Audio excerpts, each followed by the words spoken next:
దేవుని పరిశుద్ధ నామానికి మహిమ కలుగును గాక. దేవునికి దేవుని పేరు వందనాలు తెలియపరుస్తున్న పిల్లరా, చూడండి ఈ యొక్క సమయంలో పిల్లరా, మరి గతించిన 4 వారాలు మనము 7 సంఘముల గురించి ప్రకటన గ్రంథంలో ఉన్నటువంటి 7 సంఘములతో ఆత్మ చెబుతున్న మాట ఏదైతే ఉందో, మరి ప్రతి మాటను దేవుని పరిశుద్ధాత్మ దేవుడు పిల్లరా సంఘమునకు మరి తెలియపరిచి ఉన్నాడు.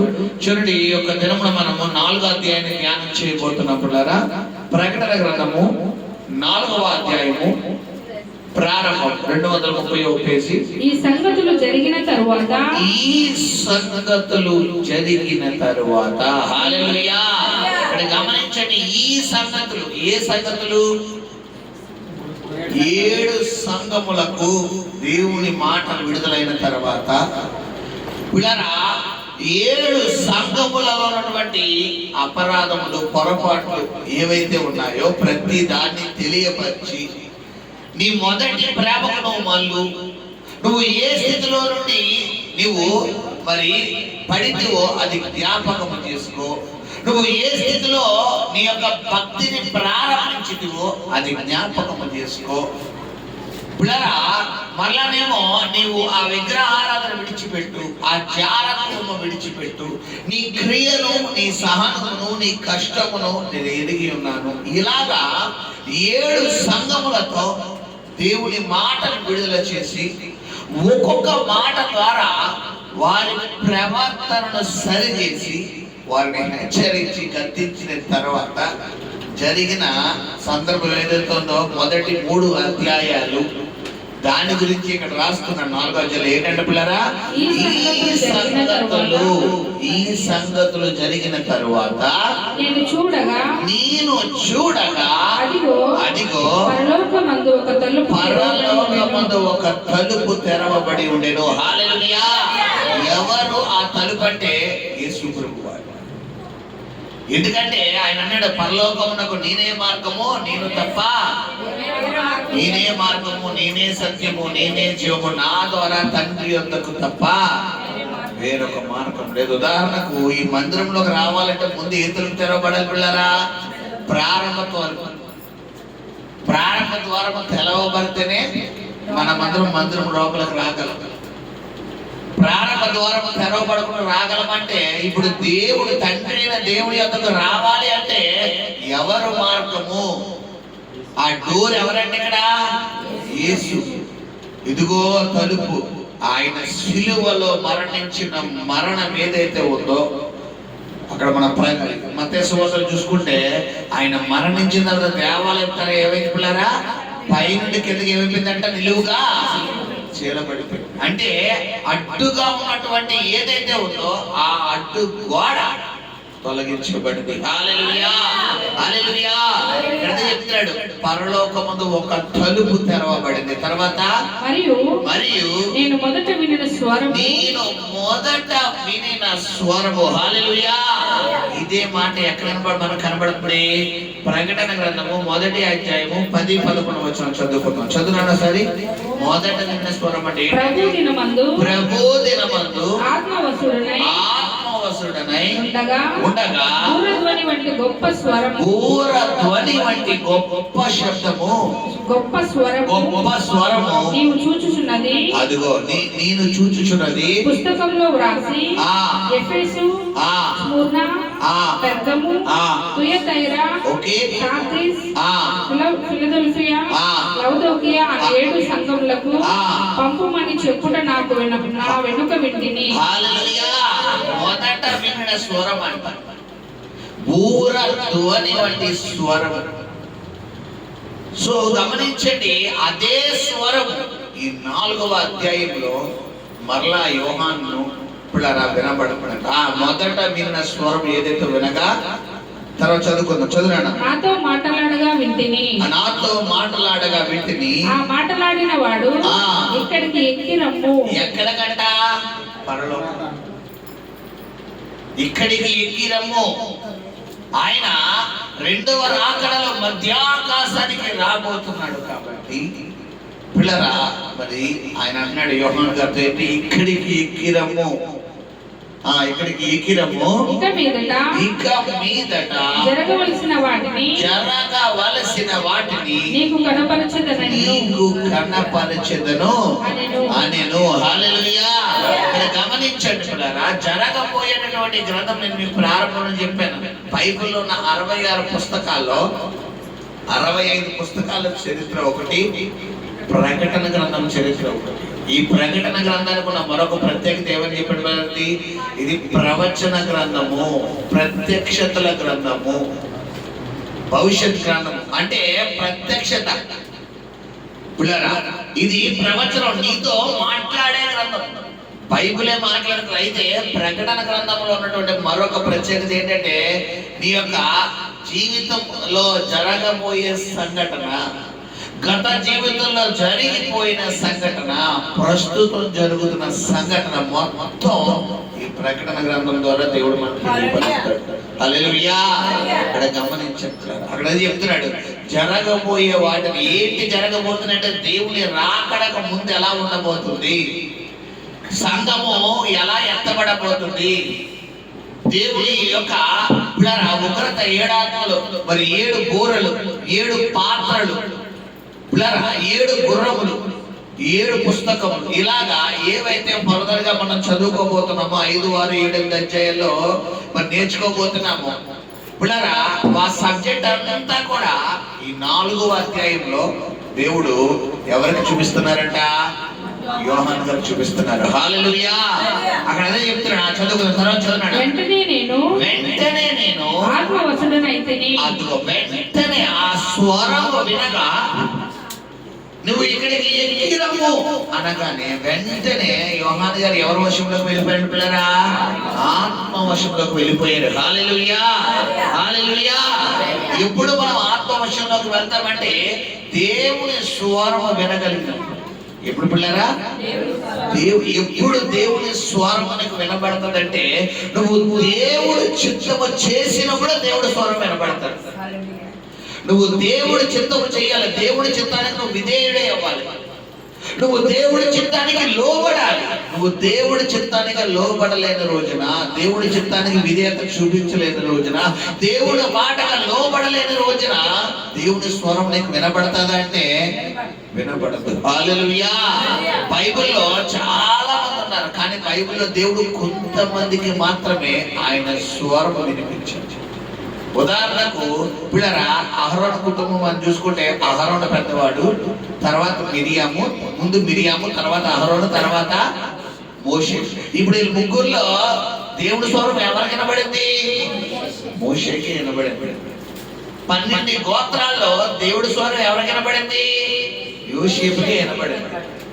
అంటే గమనించబడారా, 8 సంతానం దేవుడి స్వరం ఎవరికి వినబడింది?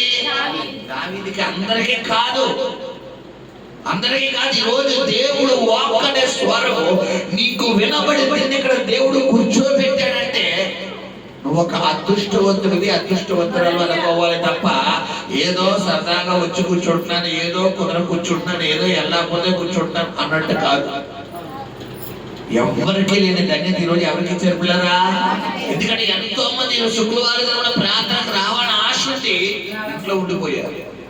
ఎంతో మందికి వెళ్ళాలి వెళ్ళాలి, అయ్యో శుక్రవారం, ఈరోజు ఉపవాస ప్రార్థన, ఈరోజు శుక్రవారమే, ఈరోజు వెళ్ళాలి వెళ్ళాలి ఆశ తపన ఉన్నవారు సైతం బందీలైపోయి సాతాను చేతిలో బంధించబడి ఎక్కడ ఉండిపోయారంటే గృహాల్లో ఉండిపోయారు. ఈ రోజు నేను చెప్తున్నాను, నువ్వు ఇక్కడ నీకు ఈ మాట వినబడుతుంది, ఈ రోజు దేవుడు వాక్కు నీ దగ్గరకు వస్తుంది అంటే అది నీ పట్ల దేవుడికి ఉన్న ప్రణాళిక మాత్రమే. హల్లెలూయా. ఇక్కడ యోహాను పట్ల దేవుడికి ఉన్న ప్రణాళిక కాబట్టి దేవుని స్వరం ఎవరికి వినబడుతుంది పిల్లరా? యోహానుకు వినబడుతుందట. హల్లెలూయా. వినబడతాక చెప్తున్నాడు ఏంటంట, ఇక మీదట జరగవలసిన వాటిని నీకు నేను కనపరిచింది. వెంటనే ఆత్మవశుడయ్యాడు. తర్వాత అదిగో పరలోకమందు ఒక సింహాసనము సింహాసనము వేయబడి ఉండెను సింహాసనమందు ఒకడు ఆసీనుడై ఉండెను ఆసీనుడైన వాడు దృష్టికి సూర్యకాంత పద్మరాగములను పోలినవాడు మరకతము వలె ప్రకాశించు మేఘధనస్సు. హల్లెలూయా. అంటే ఇది ఎవరిని తెలియపరుస్తుందంటే దేవుణ్ణి తెలియపరుస్తుంది. ఆయన ధరించిన ధనస్సు అంట.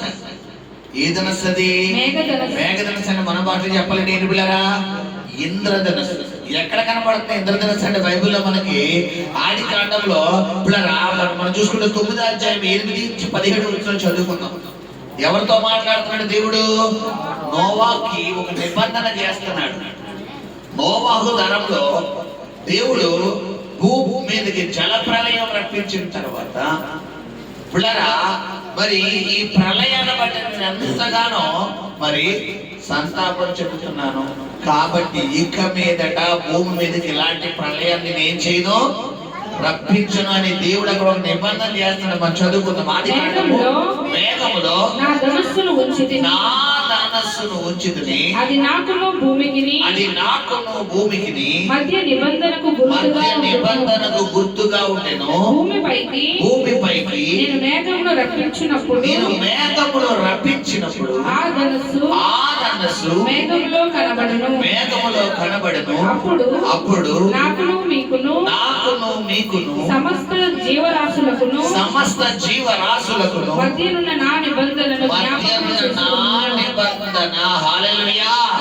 నిబంధన అన్న మాటకు అర్థం ఏంటంటే పిల్లరానికి ప్రామిస్ చేయడు, ప్రమాణము చేయడు. బైబిల్లో ఉంది మాట ఇచ్చినప్పుడు ఆయన ఎవరు కాదంట? నరుడు కాదు. మనుషులైనా మనకు మాట ఇచ్చి ప్రమాణం. చాలా మంది అంటారు నీ మీద ఉంటూ నా మీద ఉంటూ గోడలు అంటారు, లేదంటే పిల్లల మీద ఉంటూ దేవుడి మీద ఉంటూ అంటారు. పిల్లరా కొంతమందికి కొంతమంది గమనించాడు బైబిల్ మీద కూడా ఒట్టేసేస్తారు. అసలు బైబిల్ అంటే ఏంటో తెలిస్తే ఆ దరిదాపులు అలా ఒట్టనేది అసలు ఒట్టు అనేది ఎంత డేంజరో నీకు తెలిస్తే కళ్ళలో కూడా ఏమైవంటే చాలా మంది నా మీద అంటారు. జస్ట్ ఆ అబద్ధం నుండి తప్పించుకోవడం కోసం ఆ చిన్న పనిష్మెంట్.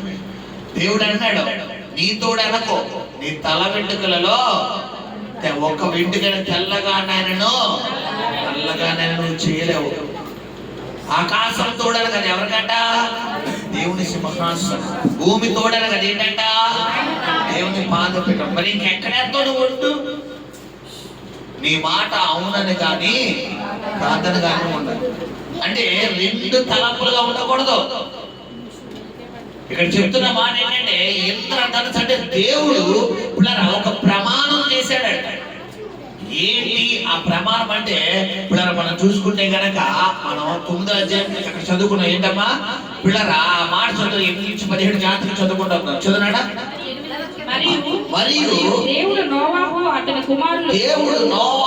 అతని కుమారులను వచ్చి నేను నీతోను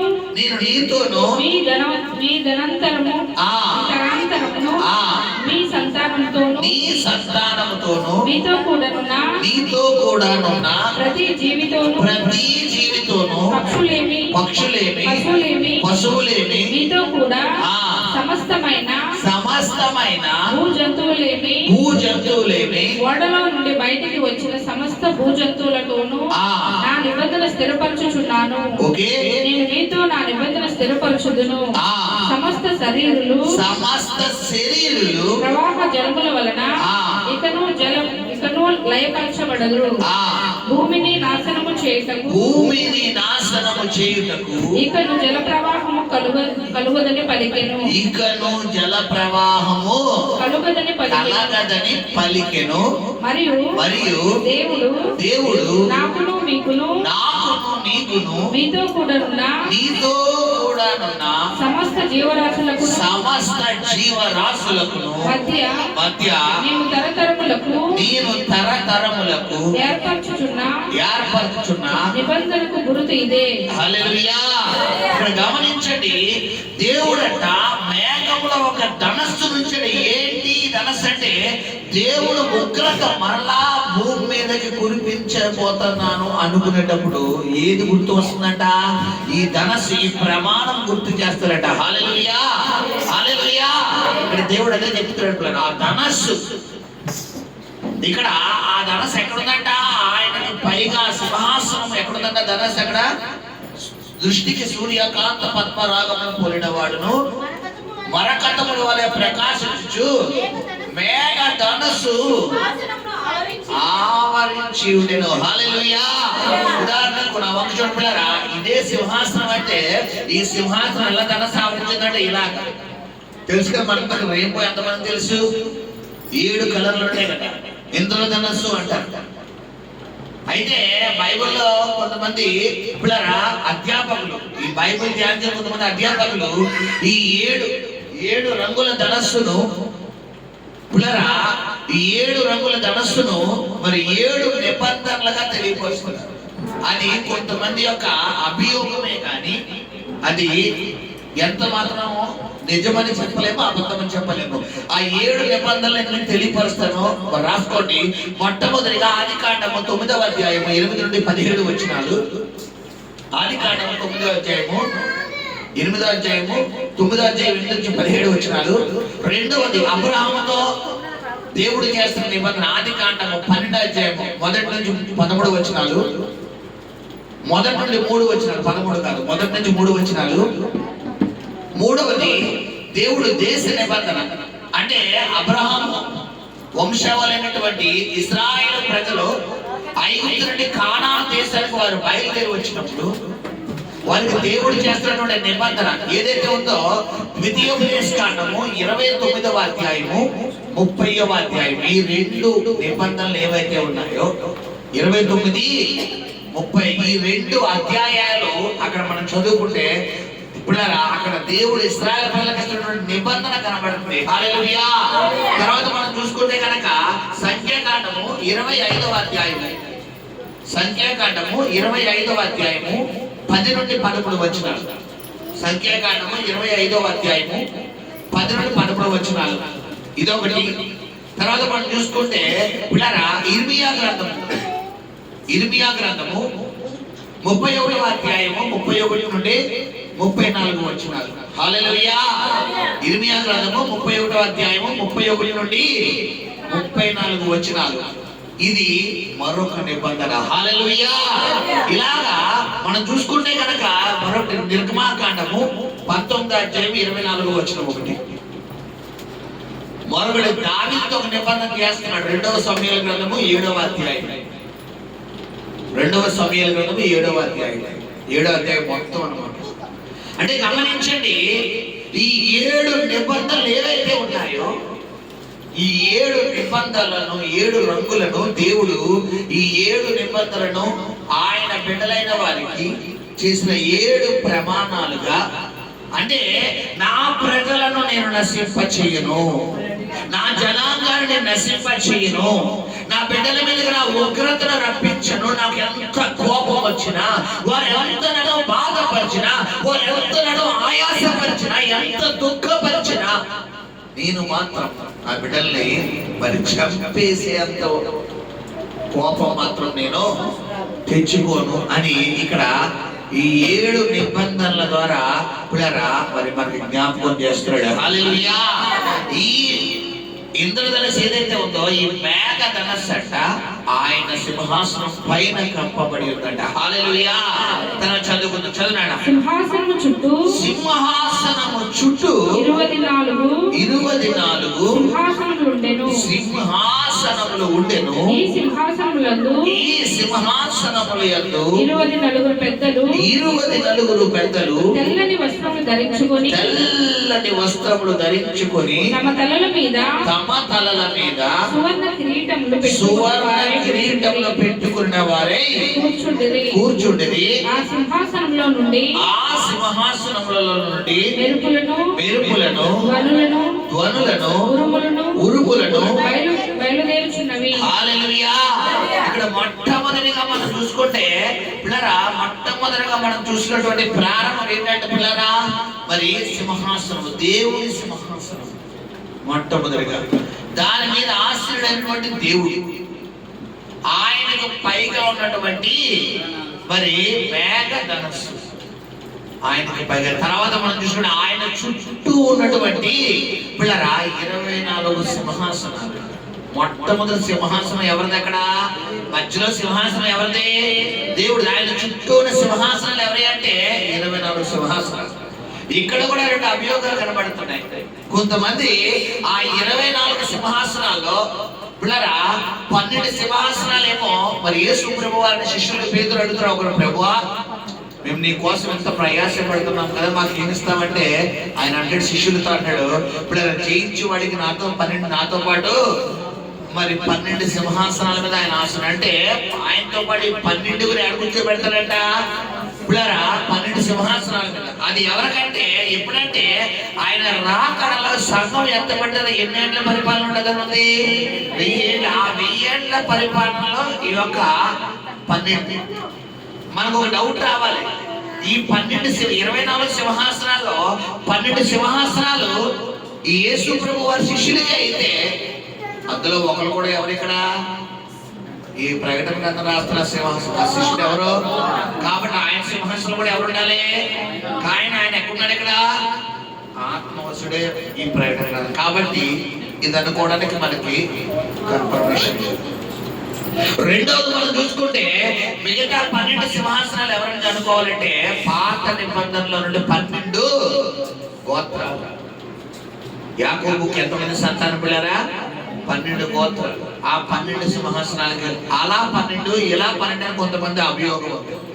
మరి కొంతమంది అభియోగం ఏంటంటే చూడండి, బైబిల్లో నుండి వచ్చిన రిఫరెన్స్ నేను మీకు అందిస్తాను. మొదటి దినవృత్తాంతాల గ్రంథము 24వ అధ్యాయము, మొదటి దినవృత్తాంతాల గ్రంథము 24వ అధ్యాయము 7, 8, 9 వచ్చిన చదువుకుందాం. ఏంటమ్మా? మొదట చదువునా? మొదటి చీటి యెహోయారీబునకు, ఓకే. రెండవది యెదాయాకు, మూడవది హోరీబునకు, ఓకే. నాలుగవది శేరీమునకు, ఐదవది మల్కీయాకు, ఓకే.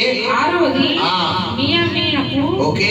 ఏడవది హక్కూజునకు, ఎనిమిదవది అబియాకు, తొమ్మిదవది యేషువాకు, 10వది షెకన్యాకు, 11వది ఎల్యాషీబునకు, 12వది యాకీమునకు, 13వది ఉప్పాకు, 14వది యెషేబాబునకు, 15వది బిల్గాకు, 16వది ఇమ్మేరునకు, 17వది హెజేరునకు, 18వది హప్పిస్సునకు, 19వది పెతహాయుకు, 20వది ఎస్కేలునకు, 21వది ఎకీనకు, 22వది రాములనకు, 23వది దెలయాకు, 24వది మయజ్యాకు. హల్లెలూయా. ఇక్కడ గమనించండి, ఇలాగా 24 ఎవరైతే బైబిల్లో ఉన్నటువంటి మహామహులకు అని కొంతమంది అభియోగం, మరి కొంతమంది అభియోగం పాత నిబంధనలు ఉన్నటువంటి కొంతమంది ప్రవక్తలు ఎవరైతే ఉన్నారో, ఏలియా కావచ్చు, ఎలీషా కావచ్చు, యెహెజ్కేలు కావచ్చు, యెషయా కావచ్చు, ఇర్మియా కావచ్చు, ఇలాగా పిల్లలు చెప్పుకుంటా పోతే కొంతమంది ప్రవక్తలకు కొంతమంది అభియోగం. ఏదేమైనప్పటికీ బైబిల్లో పిల్లరా అక్కడ 24 సింహాసనాలను రాయబడింది తప్ప అందులో ఎవరు అధిష్టానం చేస్తారన్నది మాత్రం రాయడం లేదు. హల్లెలూయా. బైబిల్ ఒక మాట, ఇందులో లేనివి ఏం చేయకూడదంట? యాడ్ చేయకూడదు. చేస్తే మనకి పరలోకంలో స్థానం ఉంటుందా? ఉండదు. ఉన్నది తీయకూడదంట. తింటే ఏముందంట? బైబిల్లో రోగాలని మనకు వచ్చేస్తాయి. లేనిది యాడ్ చేయకూడదు, ఉన్నది తీసేయకూడదు. మనకి ఎందుకు వచ్చిందా బాధ? కాబట్టి ఆ ఉన్నదాన్ని బట్టే మనం నేర్చుకుంటాం. హల్లెలూయా. అలా కాకుండా 24 పెద్దలు అంటే ఇంకా మాకు చెప్పడం భాష నీవు నేను సపరేట్గా కూర్చొని మాట్లాడుకో. ఇంకా లోతుగా ధ్యానిద్దాం అంటే మనంతా ఒక రోజు ఉపవాసం ఉండి రోజంతా ఉపవాసం ఉండి దేవుడు సరిగా అంటే నువ్వు నాతో కూడా పాజిటివ్ మోకాలు వేసి అంటే ఇద్దరు కలిసి దేవుడు సరిగా అడుగుతాం దేవుడు జీవితం ఇద్దరికి వస్తారా అంటే కొంతమందికి బాగా తెలుసుకోవాలి. ఎందుకు బైబిల్లో ఆయన మనకి కొన్ని ఎలా చేసిన పిల్లరా మర్మముగా రాశాడు.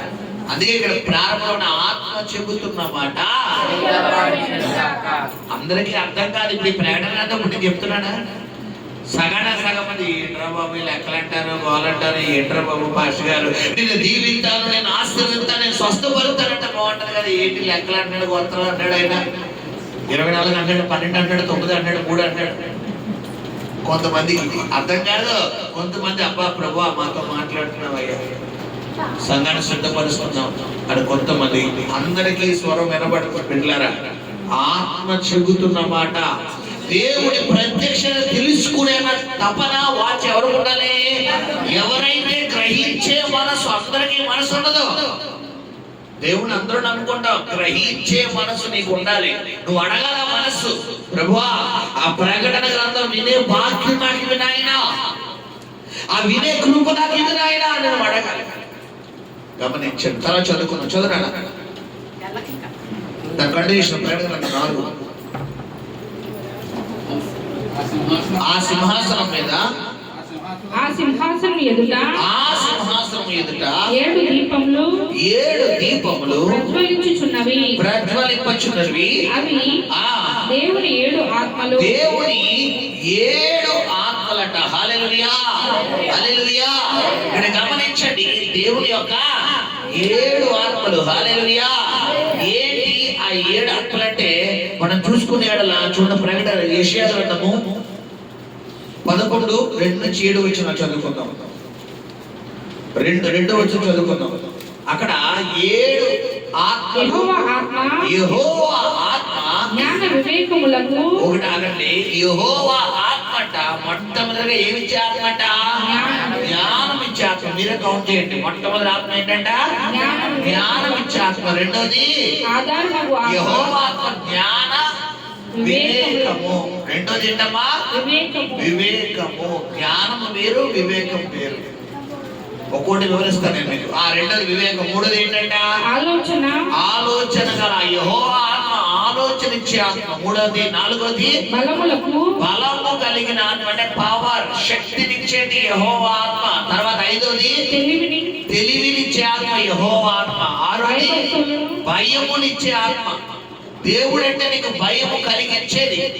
ప్రార్థన చేయకపోయినా, వాక్యం చదవకపోయినా, దేవుడు మందిరానికి రాకపోయినా, లోకానికి వెళ్ళిపోతున్నా, పాపంలో పడిపోతున్నా, పాపాశల్లోకి వెళ్ళిపోతున్నా, నిన్ను భయపెట్టేది ప్రార్థన మానేసావు, నువ్వు దేవుడితో సహవాసం మానేసావు, వాక్యం మానేసావు, ఆయన మందిరం ఈరోజు ఆదివారం ఆరాధన మానేసి లోకంలో తిరుగుతున్నావా? ఎంత ధైర్యం నీకు అని నన్ను ఏం చేసిందంట? భయపెట్టేది, గద్దించేది. చివరిగా యెహోవా ఏంటంట? భక్తిని నేర్పేది. నీకు భక్తి నేర్పేది, భక్తిలో నడిపించేది కూడా ఎవరికంట? యెహోవా ఆత్మే. అందుకని బైబిల్ ఉంది దేవుడు ఆత్మ లేనివాడు ఆయన వాడు కాదు. నువ్వు ఈ రోజు కూర్చున్నావంటే ఆయన ఆత్మ నీలో ఉంది కాబట్టే, లేకపోతే నీ కింద ముళ్ళు పెట్టినట్టు ఉంటారు. కొంతమంది చూడండి మందిరానికి వస్తారు, ఒక 5 నిమిషాలు కూర్చోలేరా. కుర్చీలో ఏం కూర్చున్నట్టు ఉంటుందంటే పిల్లరా చూడండి కింద గోడు సంచి చేసుకుంటే చూసారా, కొంతమంది గోడు సంచి వస్తారు. అంటే గోడి పట్టు ఎలా ఉంటది? గరుగా. 1-2 నిమిషాలు ఉండగలవా అంటే ఉండలేవు. ఆ రాపిడి ఏదైతే ఉన్నది మనకు ఉన్నది చర్మానికి టచ్ అవ్వడం వల్ల చాలా ఇబ్బందిగా ఉంటుంది. అంటే కొంతమంది దేవుడి సన్నిధిలో ఉండలేరు. పట్టుకుని ఒక 1/2 గంట కూడా కూర్చోలేదు, 1/2 గంట వాకింగ్ కూడా వెళ్ళలేదు. అంటే యెహోవా ఆత్మ ఏమిచ్చేదంట? భక్తినిచ్చేది. ఇప్పుడు ఒక్కొక్కటి మనం చూసుకుంటే మొట్టమొదటి యెహోవా ఆత్మ ఏంటి పిల్లరా? జ్ఞానము. బైబిల్ ఉంది జ్ఞానం. మీలో ఎవరికైనా జ్ఞానం కొద్దిపోయిన ఎడలా అడుగుంటుంది. మీకు ఎలా తిన్నాడు ఆయన? ధారాళంగా. ఈరోజు నీ కుటుంబాన్ని కట్టుకునేది, నీకు కుటుంబాన్ని కట్టుకునే జ్ఞానం నీకు కావాలంటే నీలో ఏముండాలమ్మా? దేవుని ఆత్మ ఉండాలి. నీ భర్తతో, భార్యాభర్తలతో, మీ భర్తకి సమాధానంగా, భార్యకి సమాధానంగా, తల్లిదండ్రులకు సమాధానంగా, పిల్లలకు సమాధానంగా, నువ్వు చేస్తున్న పనిలో సమాధానంగా, ఉద్యోగంలో సమాధానంగా, వ్యాపారంలో సమాధానంగా ఉండాలి అంటే నీలో ఏ ఆత్మ ఉండాలి అక్కడ? దేవుని ఆత్మ. ఎందుకంటే యెహోవా ఆత్మ ఏమి ఇచ్చినట్టే జ్ఞానము. జ్ఞానము అంటే పిల్లరా, మన భాషలో చెప్పాలంటే మరి పిల్లరా ఆలోచన. ఇక్కడ తెలివన్నా, జ్ఞానం అన్నా, ఆలోచన అన్న మూడు దగ్గర ఒకే కోవకు చెందిన, కానీ ఆయా సందర్భాల బట్టి మారుతారు. గమనించండి పిల్లరా. సో మొట్టమొదటిగా యెహోవా ఆత్మ ఏంటంట? జ్ఞానమునిచ్చేది. తర్వాత వివేకం. వివేకం అంటే సమయ స్ఫూర్తిని కలగజేసేదాన్ని వివేకం అంటారు. సమయాన్ని బట్టి, సమయానికి ఎప్పుడు ఏ నిర్ణయం తీసుకోవాలో మనకు తెలియదు. కొన్ని సందర్భాల్లో పిల్లలు ఎప్పుడు ఏ నిర్ణయం తీసుకోవాలో, ఎప్పుడు ఎలా ఉండాలో మనకు తెలియదు. అయితే ఆ నిర్ణయాన్ని ఇచ్చేదంటే వివేకం. కొంతమంది సరే టైం మంచి నిర్ణయం తీసుకున్నారు. కొంతమంది ఈ ఆలోచన ఏదో ముందే ఉంటే బాగుంది. సమయ స్ఫూర్తి. తర్వాత యెహోవా ఆలోచన, టైమింగ్ సెన్స్, ఆలోచన, థింకింగ్. కొంతమంది ఆలోచిస్తారంటే అస్సలు ఆలోచించరు. ఇలా మాట్లాడొచ్చా, ఇలా మాట్లాడకూడదా, ఇలా వెళ్ళొచ్చా, ఇలా వెళ్ళకూడదా, ఇలా ఉండొచ్చా, ఇలా ఉండకూడదా అని కొంతమంది ఏం చేయరంటే అస్సలు ఆలోచించరు. ఇది దేవుడి చిత్తమా, దేవుడి చిత్తమా కాదా అని. ఉదాహరణ మనం చూసుకుంటే నయోమి మనకు కనబడుతుంది. నయోమి పిల్లరా మరి ఎలిమెలెకు అనే మరి ఇద్దరు భార్యాభర్తలు కనబడుతున్నారు. వీళ్ళిద్దరూ బెత్లెహేమును విడిచిపెట్టి ఏ ప్రాంతానికి వెళ్ళిపోతున్నారు? మోయాబు ప్రాంతానికి వస్తున్నారు. ఈ మోయాబు ప్రాంతానికి ఇద్దరు రాగానే పిల్లరా అక్కడ భర్తకి ఎంత స్థానం ఉంటుందో కుటుంబం మీద, భార్య కూడా అంతే అధికారం ఉంటుంది. కానీ చాలా మంది కుటుంబాల్లో 99% అధికారం అంతా ఎవరు తీసేసుకుంటారంటే భర్తలే. నా ఇష్టం, నేను మగవాడిని, నాకు తెలుసా, నీకు తెలుసా, నీకు చెప్పింది వినాలంతే అంటారు. కాదమ్మా. దేవుడైన యెహోవా ఆదామును కలగజేసిన తర్వాత ఏమంటే దేవుడు నీ ఎముకలలో ఎముక, మాంసంలో మాంసం, నీకు సాటి అయిన సహాయం అంటాడు. అందుకనే దేవుడైన యెహోవా ఆదాము ప్రక్కట ఎముకల్లో తీసాడు తప్ప తల ఎముకలోంచి కానీ కాలు ఎముకలోంచి కానీ తీయలేదు. ఎందుకు తెలుసా మీకు? చాలా సందర్భాలు చెప్పాను నేను. ప్రక్కట ఎముకలో తీయడం కారణం సమానం. ఒకవేళ తల ఎముకలో తీసాడు అనుకోండి, ఈ స్త్రీ అంటది దేవుడు నువ్వు ఎప్పుడు నా కాళ్ళ దగ్గరే ఉండాలి, తొక్కేస్తానంటారు. ఒకవేళ కాలెంపులో తీసానంటే ఈ మొగలు ఏం చేస్తారు? ఆడవాళ్ళని నేను నా కాలెంపులో ఎందుకు అనుకున్నా దేవుడు తీసాడు కాలెంపులో వచ్చి నా కాళ్ళ దగ్గర పడి ఉండాలి. కాబట్టి వాళ్ళు ఎక్కువ కాదు, ఏళ్ళు తక్కువ కాదు. ఈ తలకాయ పొడులు ఏం ముందు వస్తాయని తెలిసి దేవుడు ఆలోచనకర్త కాబట్టి ఆయన ముందుగానే ఏం చేయడమ్మా ప్రక్కటెంపులో తీసాడు. పైన కింద కాకుండా మధ్యలో సమానం. కానీ ఈ విషయం తెలియక చాలా మంది ఏం చేస్తారంటే నేను భర్తనే, నువ్వు భర్తే. ఎఫ్ఎస్సి పత్రిక ఒకసారి చదువుకో అమ్మా, ఇంటికి వెళ్ళాక ఏముంది? భర్త వారికి ఏమై ఉన్నాడంట? శిరస్సు అయినాడు. భార్య భర్తకి ఏమై ఉన్నారు? శరీరుడు. శరీరుడు లేకుండా శిరస్సు రోడ్డు మీదకి వెళ్ళింది అనుకోండి, జనాలు ఉంటారా? కింద పడిపోతారా? ఒకసారి డ్రీమ్ వేసుకోండి. రోడ్డు మీద ఉన్న తలకాయ ఉంటే రోడ్డు మీద వచ్చింది అనుకోండి. ఇప్పుడు అలాగని చెప్పి తలకాయ కూడా మొండు వచ్చింది అనుకోండి. ఒకసారి డ్రీమ్ వేసుకోండి. మొండు ఒకటి రోజు వస్తే ఇప్పుడు నా మొండ గారికి వచ్చారంటే మాస్టర్ గారు వందనాలంటే అంటారా? ఇప్పుడు నా తలకాయ ఎవరు వస్తే మీరు మాస్టర్ గారు వందనాలంటే అంటారా? అప్పకి ఇటు నుంచి ఎవరు ఏ సొంతలు ఏ గోడ ఎక్కుతారు. ఇప్పుడు దాకా మేడలు ఎక్కలేని వాళ్ళు కూడా ఇప్పుడు ఏం చేస్తారు? మేడ ఎక్కేస్తారు.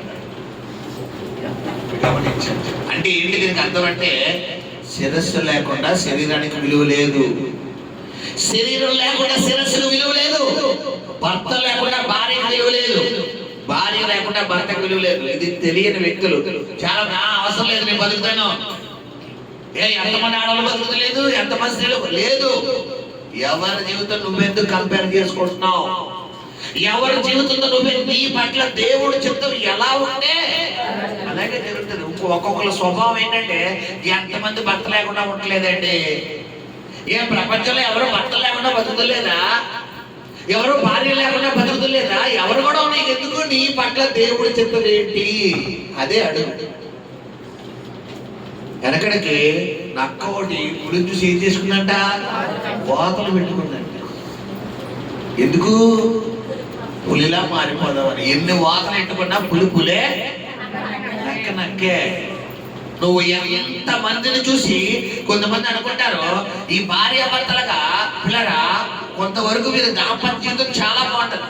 తర్వాత ఈ అమ్మగారికి ఎవరో అమ్మగారు కొద్దిగా ఐడియాలు ఇస్తారు. ఇదిగో మీ ఆయనని అలా గ్రిప్లో పెట్టుకోవాలి, ఇలా గ్రిప్లో పెట్టుకోవాలి. అదేంటమ్మా మీ ఆయన చెప్పిందల్లా చేసేస్తావు, చెప్పిందల్లా ఇదంతావు. నేను చూడు, మా ఆయన కూర్చోమంటే, నుంచోమంటే, వెళ్ళమంటే, ఉండమంటే చూడు, నేను చిటికేస్తే మా ఆయన అంటాడు, లేకపోతే ఉంటాడు. అది ఇలా ఉండాలంటే ఈవిడి పిల్లరా అలాంటి అక్కమ్మ చెల్లమ్మ సంగతులన్నీ వినేసి నేను కూడా మా ఆయన మీద చిటికేస్తా అనుకుంటా. చిటికేసి లోపు ఆయన తప్పలు పడతాడు. చిడికి తప్పడికి శబ్దం ఎక్కువ అవుతుందా? చిడికి కొద్దిగా తప్పట్లకే. కాబట్టి ఎవరి చిటికలు మనకు వద్దామ్మా. నువ్వు ఒకప్పుడు వివాహాల ప్రారంభంలో నీ భర్తతో ఎలా ఉండేవి అలాగే ఉండవు. నువ్వు ఇలాగే ఉండవు. చాలా మంది భర్తలకి తెలియదు విషయం ఏంటంటే భార్యలాగా ఉండడమే ఇష్టం. ఇప్పుడు చెప్పాను కదా, పులి దేన్ని చూసి వాతలు పెట్టుకుంది. కొంతమంది పిల్లరా ఆడవాళ్ళు చాలా పవిత్రంగా పతివ్రతగా తయారవుతారు, చాలా పద్ధతిగా సంస్కారంగా. వీళ్ళు ట్రెండ్ ఫాలో అయిపోతున్నారు. ఈ మధ్యగా దరిద్రకాలపు ట్రెండ్, దిక్కుమాల ట్రెండ్, చండాలపు ట్రెండ్. చాలా ఇదివరకు స్త్రీలు చున్నీ లేకుండా వస్త్రం పైన కప్పకుండా బయటకు వచ్చేవారు కాదు. ఇప్పుడు అసలు చున్నీ లేకుండా ఉండడమే ఇది ఫ్యాషన్. ఇది వరకు స్త్రీకి ఏవైతే అవయవాలు ఉండేవో అలా కనబడకుండా మొత్తం కప్పిస్తారు. ఇప్పుడు ఏవైతే కనబడకూడదో అవే కనబడి మిగతా కనబడాల్సినవన్నీ కప్పిస్తారు. కనబడకూడనివి ఏమో కనిపింపచేస్తున్నారు, కనిపించాల్సినవేమో కనిపించినా పర్వాలేదు అనుకున్నవేమో శుభ్రంగా కనిపిస్తున్నారు. దాన్ని బట్టి ఇప్పుడు ఏ ప్రపంచం నిలబడి చేస్తుంది? సైతాను ప్రపంచం నిలబడి చేస్తుంది. గమనించండి, ఇక్కడ గమనించండి. ఎలా ఉంది నీ ప్రార్థన జీవితం? నీకు వివేకం ఉండాలి. ఆలోచన ఎవరో ఏదో చెబుతున్నారని కాదు, నీ కుటుంబం కట్టుకోవడానికి నీకు ఏముండాలి? వివేకం, ఆలోచన ఉండాలి, తెలివితేటలు ఉండాలి, జ్ఞానం ఉండాలి. ఇవన్నీ ఎక్కడ దొరుకుతాయంటే దేవుని వాక్యంలోనే. యెహోవా ఆత్మట జ్ఞాన వివేకమును ఆధారము ఆత్మ, ఆలోచన సమయ స్ఫూర్తి. ఆలోచన ఎవరైతే నమ్మకం. నీ భర్త గురించి నీకు తెలుసు, నీ భార్య గురించి నీకు తెలుసు, నీ బిడ్డల గురించి నీకు తెలుసు, నీ తల్లి గురించి నీకు తెలుసు, నీ తండ్రి గురించి నీకు తెలుసు. ఎవరో ఏదో చెప్పారు కదా నువ్వు నమ్మేసి కొంతమంది చెప్పుడు మాటలు ఎక్కువ వినంత తెలుసుకున్నారా?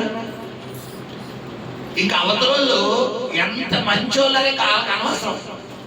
వీళ్ళ చెవిట్లో ఏమేసేస్తారంటే మొత్తం వేసారు. స్త్రీకాయలకి ఇదే ఇష్టం. ఇది కోల్ది ఇంకా చేస్తారు. అందువల్ల నీ సంసారం పాడైపోతుంది తప్ప కలిగేది ఏది లేదు. ప్రియ సహోదరి సహోదరుడా, హల్లెలూయా. తర్వాత చదువుకున్నాను. బలము యెహోవా తీర్చేదట.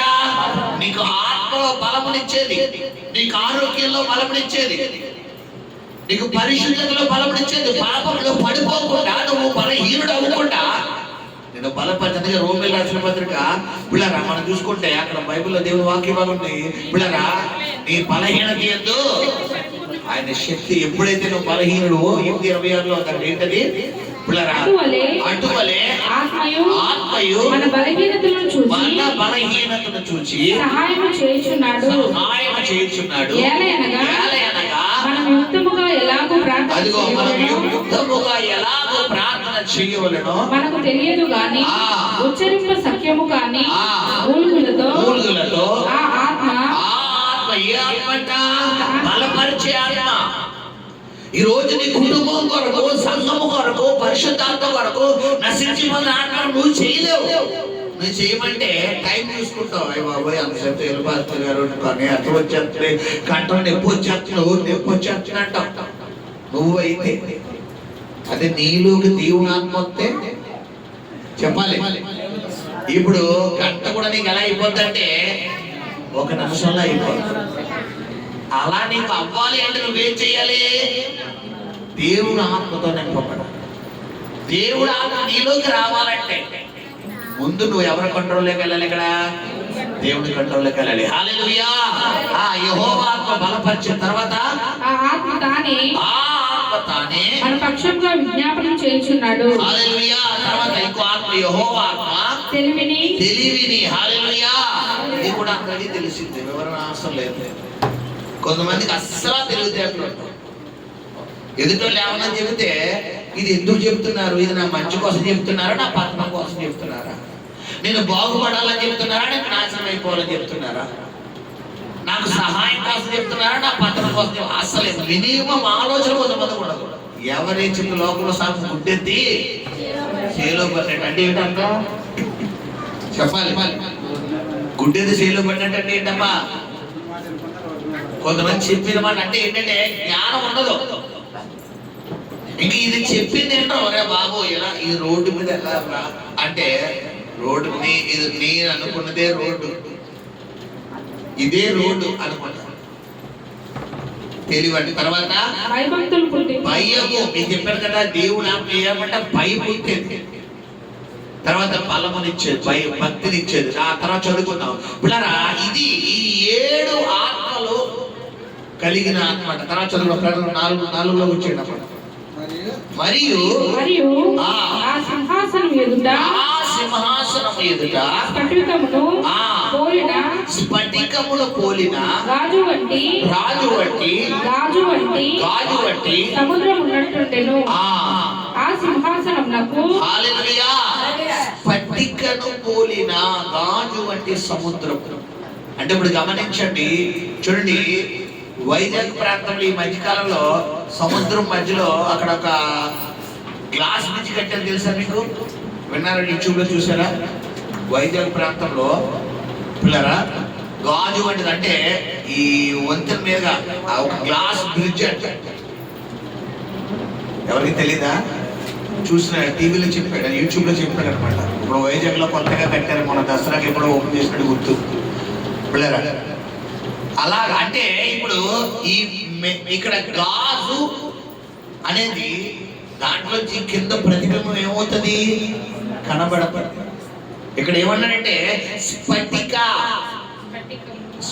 వంటి స్ఫటికమును పోలిన గాజు వంటి సముద్రము ఉన్నట్టుండెను. హల్లెలూయా. ఇక్కడ సముద్రం అంటే ఇక్కడ మనం చూసుకుంటే పిల్లరా పాత నిబంధన గ్రంథంలో మోషేకి దేవుడు ఏ ఛాయాచిత్రాలంటే పరలోకంలో ఏ విధంగా అయితే దేవుడి మందస్సము, దేవుడి సన్నిధి, దేవుడి సముఖపు రొట్టెల వల్ల, దేవుడి ప్రత్యక్ష గుడారము, ఆవరణము, పరిశుద్ధ స్థలము, ఇంకా పిల్లరా మరి దీపస్తంభము, మన్నా పాత్ర, ఇవన్నీ పరలోకంలో ఎలా అయితే ఉంటే వాటని ఛాయాచిత్రమున దేవుడు ఎవరికి చూపించాడు? సేనాపర్వతం దగ్గర మోషేకి చూపించాడు. చూపించి దేవుడు 40 రోజులు ఉపవాసంలో మోషేని పెట్టి 40 రాత్రులు 40 పగలు మోషే దేవుడి సన్నిధిలో ఉన్నప్పుడు ఈ ఛాయాచిత్రాలన్నీ చూపించి ఇవన్నీ తయారు చేసి పెట్టాడు. అలా చూపించినదే 2 దినవృత్తాంతాల గ్రంథము 4వ అధ్యాయము 2:6. అక్కడ కూడా మనకి యాజకులు ఆ ప్రత్యక్ష గుడారంలోకి వెళ్ళినప్పుడు అక్కడ ఒక గంగాళమును చూపిస్తాడు. ఆ చదువునండి ఒకసారి. 2 దినవృత్తాంతాలు 4వ అధ్యాయము 2వ వచనం 1, 6వ వచనం 1. పోత పోసిన సముద్రపు తొట్టి ఒకటి చేయించెను. అది ఎంచుకు 10 మూరల ఎడము గలది. దాని ఎత్తు 5 మూరలు. ఓకే, 6వ వచనం కూడా చదవండి. మరియు దహన బలులుగా అర్పించు వాటిని కడుగుటకై కూడి తట్టుకు 5ను ఎడమ తట్టుకు 5ను 10 స్నానపు గంగాళములను చేయించెను. అంటే పాత నిబంధన గ్రంథంలో దేవుడు మోషేకి కొన్ని నిబంధనలను తెలియపరుస్తూ, కొన్ని నియమాలను దేవుడు ఏర్పరుస్తూ, ఇక్కడ కూడా పిల్లరా ఈ పాత్ర అనేది ఇక్కడ మనం చూసుకుంటే పిల్లరా అక్కడ ఒక పదం దేవుడు ఉపయోగిస్తున్నాడు. ఏంటి అక్కడ? సముద్రము వంటి తొట్టి యందు. తొట్టి. ఏమండి, ఒక చిన్న డొక్క అనొచ్చు కదా, ఒక చిన్న బరిగిట అనొచ్చు కదా, ఒక చిన్న చెంబు అనొచ్చు కదా, లేదంటే చిన్న గంగాలం అనొచ్చు కదా. కానీ అక్కడ ఏ పదం ఉపయోగిస్తున్నాడు దేవుడు? సముద్రము అంటే పరలోకంలో దేవుడి సింహాసనం ఎదుట ఎంత స్థలం ఉంటది లెక్కన చెప్పాలి. సముద్రం ఎంత చెప్పగలమమ్మా? దాన్ని బట్టి అర్థం చేసుకోండి. స్ఫటికను పోలిన ఈ దర్శనం అంతా ఎవరికి కనబడుతుందట? యోహానికి కనబడుతుంది. కళ్ళ ముందు చూస్తున్నాడు, సింహాసనం చూస్తున్నాడు, సింహాసనానికి పైన 7 ఇంద్రధనుస్సులు చూస్తున్నాడు. ఆ సింహాసనం చుట్టూ ఉన్నటువంటి 24 సింహాసనాలు చూస్తున్నాడు. ఆ మధ్యలో ఉన్నటువంటి ఆయన మాట్లాడుతున్న స్వరము వింటున్నాడు. నువ్వు చూసినవన్నీ ఇక్కడ రాయి అని ఈ శబ్దం ద్వారా అన్ని వింటున్నాడు. తర్వాత చదువుకున్నాడు. ఆ సింహాసనమునకు మధ్యను, సింహాసనము చుట్టూను, ముందు వెనుక కన్నులతో నిండిన 4 జీవులుండెను. మొదటి జీవి సింహము వంటిది,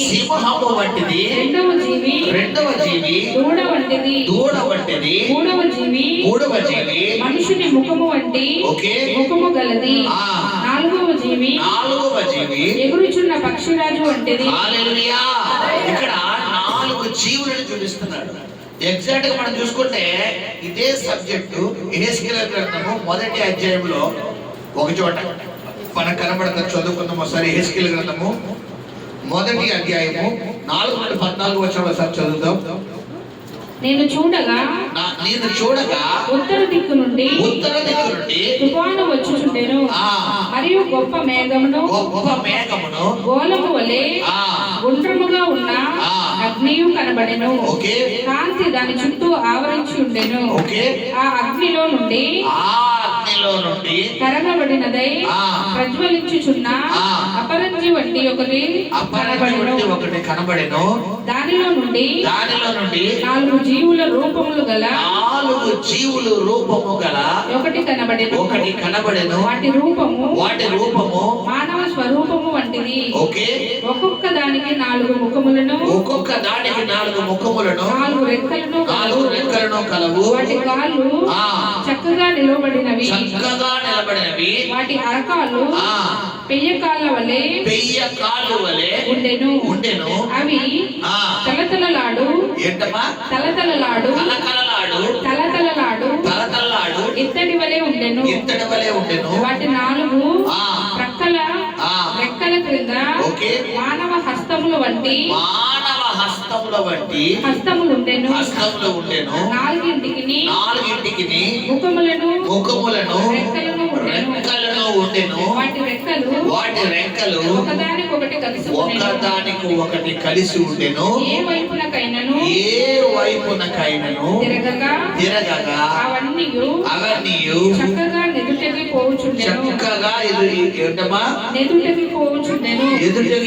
పోవుచుండెను. ఆ 4 నుంచి ఎదుటి ముఖ రూపములు మానవ ముఖము వంటివి. కుడి పార్శ్వపు రూపములు సింహ ముఖము వంటివి. ఎడమ పార్శ్వపు ముఖములు ఎద్దు ముఖము వంటివి. 4 పక్షిరాజు ముఖము వంటి ముఖములు కలవు. వాటి ముఖములను రెక్కలను వేరువేరుగా ఉండెను. ఒక్కొక్క జీవి రెక్కలలో ఒక రెక్క రెండవ జతలో ఒకదానితో కలిసి ఉండెను. ఒక్కొక్క జత. హల్లెలూయా. ఇక్కడ గమనించండి, చూడండి, నేను చూపిస్తాను ఇప్పుడు ఈ చిత్రం. మీకు అక్కడ చదివేదానికన్నా మీకు ఇక్కడ వింటే చూస్తే మీకు ఐడియా వస్తుంది. ఈ 4 జీవులు, మొట్టమొదటి జీవి ఎలా ఉందని పిల్లరా? అది చదువునన్నా. మొట్టమొదటి జీవి ఎలా ఉంది? సింహము వంటిది. రెండవ జీవి దూడ వంటిది. హల్లెలూయా. చూడండి,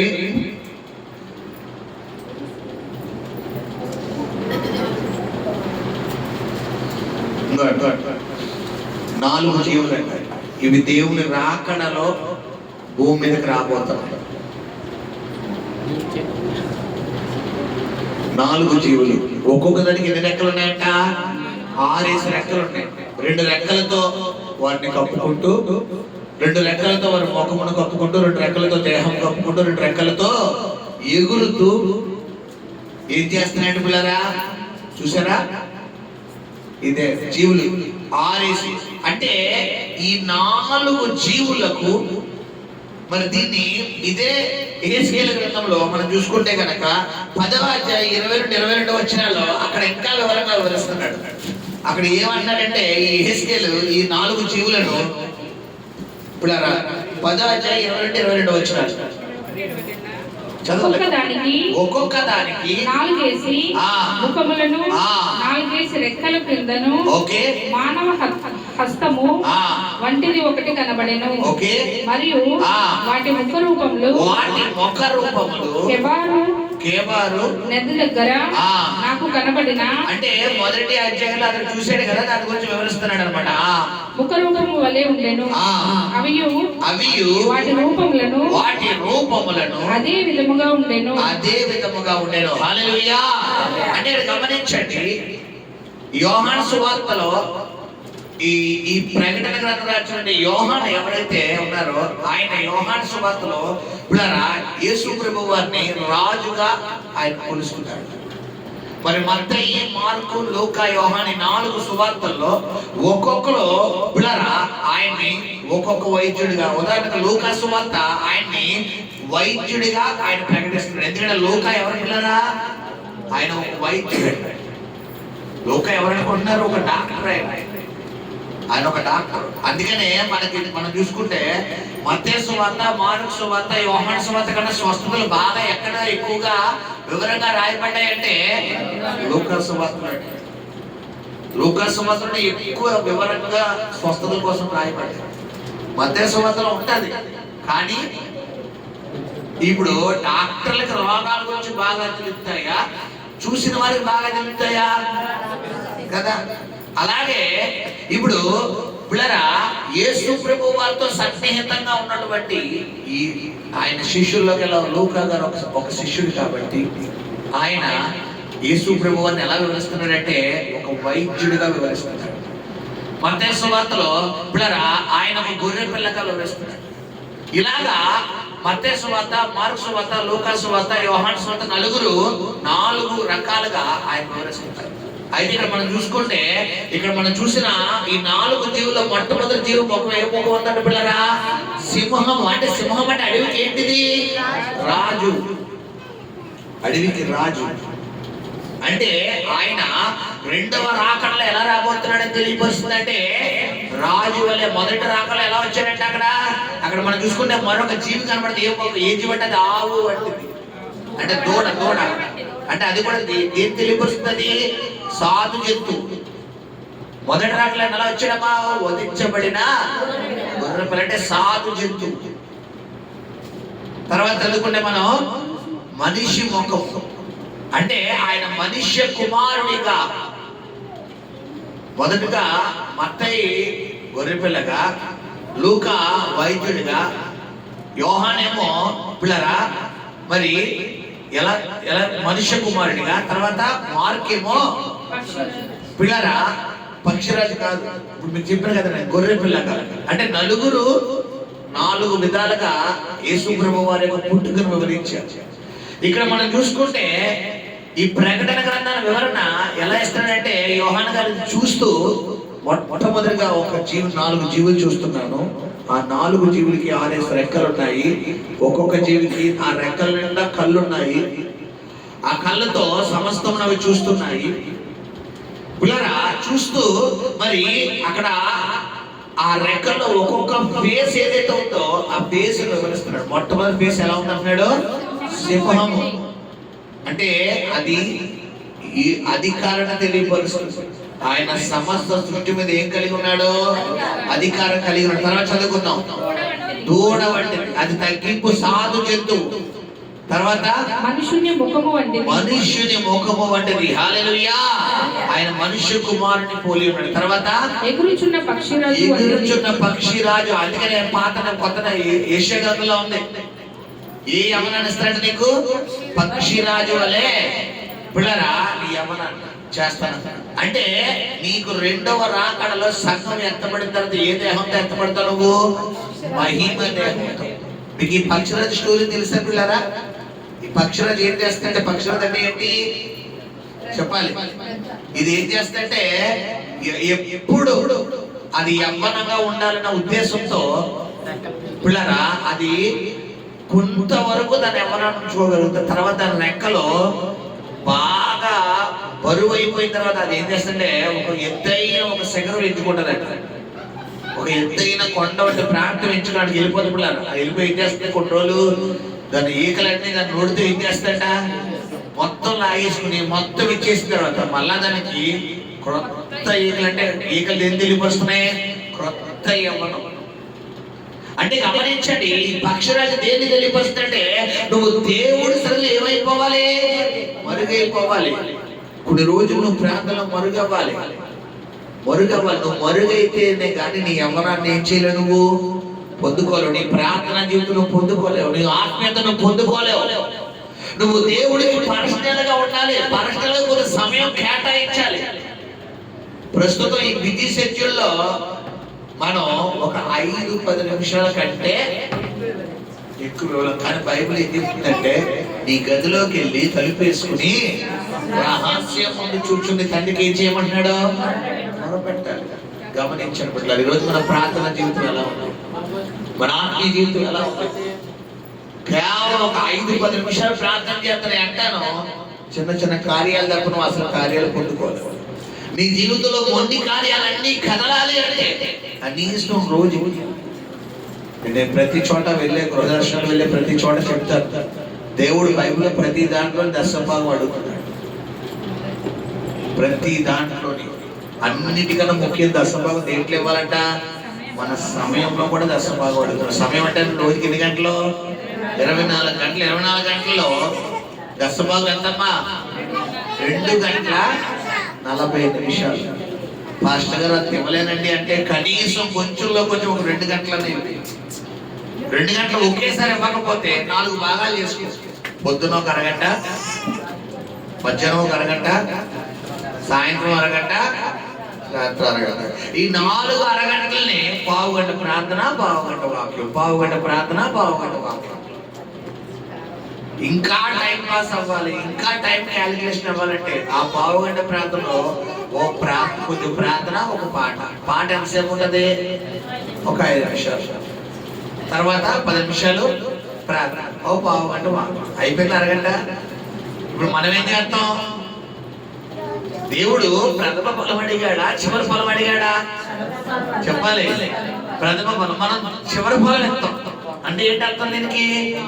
ప్రార్థన అంటే పిల్లరా మన ఇంటి పని, వంట పని, ఆ పని, ఈ పని, చివరికి వంటగది కూడా శుభ్రంగా తుడిచేసి కడిగేసి పెట్టేసి చివరికి ల్యాబెటరీ అంటే టాయిలెట్స్ కూడా శుభ్రంగా కడిగేసిన తర్వాత బట్టలు తీసుకుని అంతా అయిపోయిందా మంచి వ్యక్తి అప్పుడు ప్రశాంతంగా తూలుతుంది ఏంటి బండి. అప్పుడు అంతా నిద్ర. అలా నిద్రలో స్తోత్రం స్తోత్రం స్తోత్రం స్తోత్రం స్తోత్రం స్తోత్రం. ఏ ఫలం ఇది? ప్రథమ ఫలమా, చివరి ఫలమా? ఇప్పుడు దేవుడు అడుగుతున్నాడు, అది మొదటి స్థానం నువ్వు ఇవ్వగలగాలి దేవుడికి. రోజు మనం లేగడమే డైరెక్ట్ గా వంటగదిలో దూకేస్తాం. మొగలు అయితే డైరెక్ట్ గా వాసనలో దూకేస్తారు. డైరెక్ట్ లేగడం వాసనలో దూకేస్తారు కదా. ఆడ లేగడం వంటగదిలో దూకేస్తారు. డైరెక్ట్ గా డిష్ వాష్. పొద్దున్న లేక వంటగది గిన్నె మొహం చూపుతారు.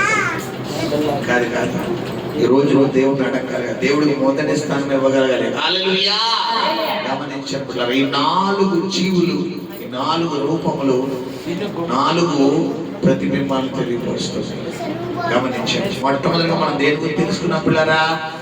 చెప్పాలి. సింహాసనం గురించి తెలుసుకున్నాం. సింహాసనం మీద ఎవరు ఆశ్రయ ఉన్నాడట? దేవుడు ఆశ్రయ. ఆయనకి పైగా ఏముందని తెలుసుకున్నాం? ఇంద్రధనస్సు అంటే ఏమని చెప్పాను మీకు? దేవుడు నోవాహుతో చేసినటువంటి నిబంధన. ఈరోజు దేవుడు నీతో ఒక నిబంధన చేశాడు, నీకు మాట ఇచ్చాడు. ఆయన నీ జీవితంలో ఈ 2025లో ఏం చేస్తానో అది తప్పకుండా చేస్తాడు. 26లో ఏం చేయబోదో తప్పకుండా చేస్తాడు.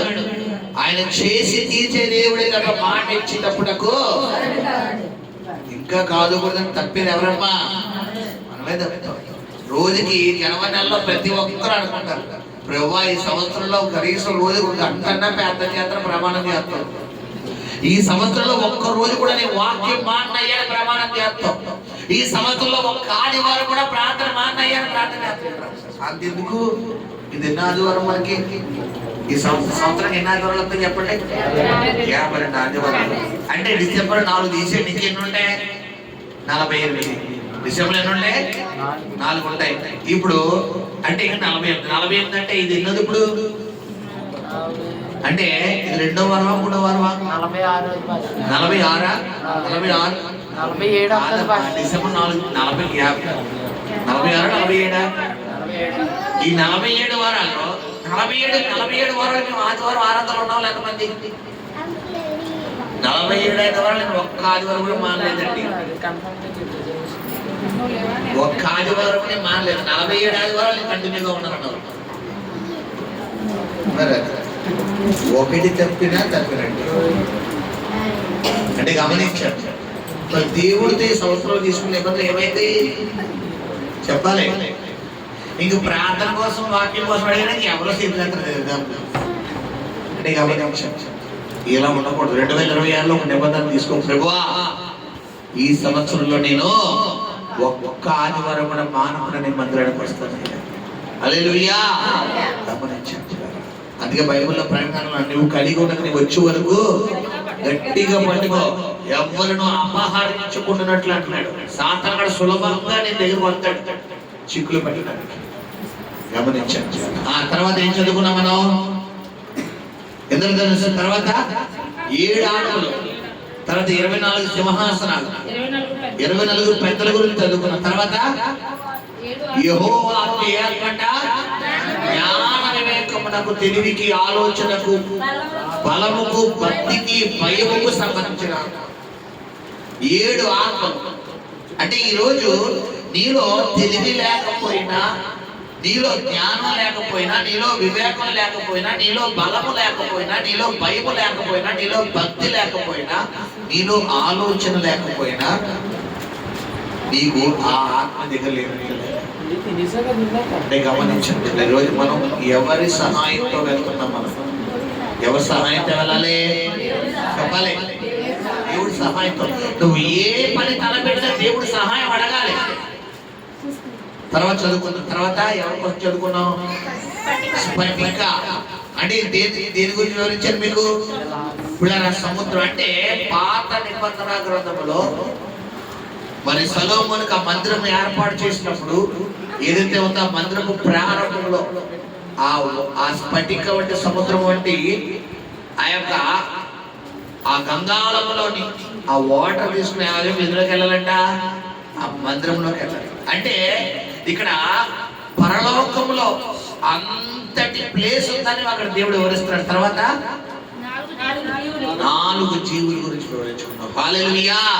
ఈ 4 జీవులు 4 రూపములు, 4 యుగాలు. అంటే ఆయా సందర్భాల్లో దేవుడు ఏమై ఉన్నాడని ఒకళ్ళ ఆ యొక్క అభియోగం అయితే ఒకళ్ళ అభియోగం.